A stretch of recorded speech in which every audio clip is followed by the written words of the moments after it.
মা, এবার কি সত্যিটা বলবেন? কি সত্যি বৌমা? এখনো আপনি মুখোশটা পরে থাকবেন? এবার তো মুখোশটা খুলুন। এখন তো ঘরে আপনার ছেলে নেই।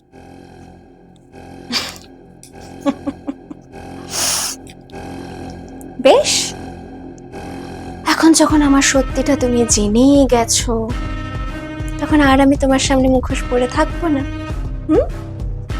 তা বলছি, কবে যাচ্ছ তুমি আমার বাড়ি ছেড়ে? মানে? ওমা, এত অপমানিত হওয়ার পর, আমার সত্যিটা জেনে যাওয়ার পর, এরপরেও থাকবে তুমি এই বাড়িতে? মা গো মা, কি নির্লজ্জ মা গো। তবে হ্যাঁ, লজ্জা শরম থাকলে কি আর আমার ছেলেকে তুমি বিয়ে করতে? আপনি কি বলতে চাইছেন মা? নিজের মুখটা কখনো আয়নায় ভালো করে দেখেছো? মনে হয় না। তুমি যখন আমার ছেলের পাশে এসে দাঁড়াও না, ঠিক মনে হয় চাঁদের গায়ে কলঙ্ক। জঘন্য। আমার একটা টুকটুকে ছেলের কপালে শেষমেশ একটা পোড়া ইটে জুটেছে। আমার ছেলেকেও বলিহারি, কি দেখে যে তোমার মতন মেয়ের প্রেমে পড়লো ভগবান জানে। আর আমার ছেলেকে যা সুন্দর দেখতে, সেখানে তো তোমার মতন মেয়ের প্রেমে পড়বে, তাই না? এই শোনো, এখন তো সব তুমি জেনে গেছো, তো যাও এবার। তাহলে বিয়ের আগে আপনি রাহুলকে জানাননি কেন যে আপনার আমায় পছন্দ না? আমার বাবু শুনতো না, তুমি বলো না, তুমি কি ওর পেছন ছাড়তে? না, কোনোটাই না। সেজন্যই তো বাধ্য হতে হলো আমাকে মুখোশ পরতে। দেখো, আমি অন্তত তোমাকে বাড়ি থেকে তাড়াবো না, না হলে যে আমি আমার ছেলের চোখে ভিলেন হয়ে যাব, সেটা কি কখনো হওয়া যায় বলো? আমার ছেলেই তোমাকে নিজে থেকেই বাড়ি থেকে তাড়াবে। আমি তো সেজন্যই তার রাস্তা গোছাচ্ছি। যাও ঘরে যাও। আর হ্যাঁ, আবার বোকামো করে বসো না। ভেবো না যে আমার ছেলেকে গিয়ে তুমি এখন এই কথাগুলো বলবে, আর ও সব কথা তোমার মুখ থেকে শুনে বিশ্বাস করে নেবে। এই বোকামোটা করো না কিন্তু। মনে আছে সেদিন কি করলো তোমার সঙ্গে? আবার দেখবে জোর করে তোমাকে বাধ্য করাবে আমাকে সরি বলাতে। তুমি বলো বৌমা, আমার কি মা হয়ে ভালো লাগবে বারবার করে তোমার কাছে সরি শুনতে? যাও, তোমার ওয়ার্ক ফ্রম হোম করার সময় হয়ে গেছে। যাও।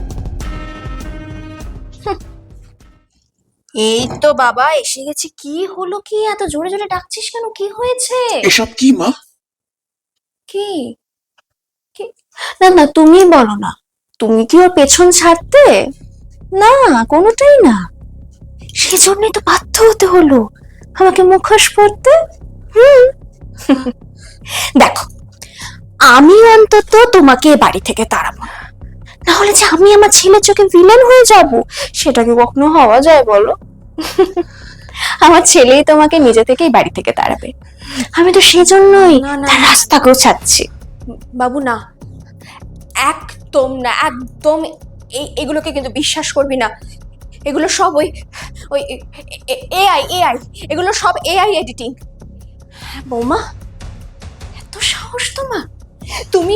তুমি এইভাবে আমার ছেলের কান বিছানোর চেষ্টা করছো? আমি কিচ্ছু করিনি। আমি জানতাম মা, বিনা প্রমাণে আমি আপনার আসল রূপটা আপনার ছেলেকে দেখাতে পারবো না। তাই আমি এই ফোনটা সেট করে রেখেছিলাম, যাতে সবকিছু ভিডিও রেকর্ড হয় আর আপনার মুখোশটা আপনার ছেলের সামনে আমি খুলে দিতে পারি। মা, তুমি নিজের মাই যদি এত বড় মিথ্যেবাদী হয়, তো তার ছেলে কিভাবে অন্য মানুষকে বিশ্বাস করবে? পূজা, লাগেজটা গুছিয়ে নাও। আমি কাল সকালে এই বাড়ি থেকে চলে যাবো। কিছুতেই থাকবো না এই বাড়িতে। বাবু শোনা, আমার বাড়ি ছেড়ে যাস না। হ্যাঁ, আমি ভুল করেছি। আমি খুব বড় অন্যায় কাজ করেছি। তুই আমার সাথে কথা বলা বন্ধ করে দে। আমার কাছে ওটাই অনেক বড় শাস্তি হবে। কিন্তু শোনা, আমার বাড়ি ছেড়ে যাস না। আমি বাবার পায়ে ক্ষমা চেয়ে নিচ্ছি। মামা না মা, তুমি যে আমার মা, তুমি এত নিচে নামতে পারো বলে আমি কেন নামবো? তোমায় কারোর পায়ে পড়ে ক্ষমা চাইতে হবে না মা। আমি অলরেডি পূজার থেকে ক্ষমা চেয়ে নিয়েছি। কিন্তু আমি তোমার সাথে আর থাকতে পারবো না। নিজের মা যখন বিশ্বাস ভাগে, তখন সেই ছেলের মনে কি চলে সেটা শুধু সেই ছেলেটাই জানে। ভালো থেকো মা, তোমার মুখোশটা নিয়ে তুমি খুব ভালো থেকো। এই ছেলেটা শোন না। দেখলেন তো মা, আপনি আমার সংসার ভাঙার জন্য রাস্তা গোছাচ্ছিলেন, কিন্তু কখন যে সেই রাস্তা গুলিয়ে নিজের সংসারই ভাঙতে শুরু করে দিয়েছিলেন আপনি সেটা নিজেই খেয়াল করেন।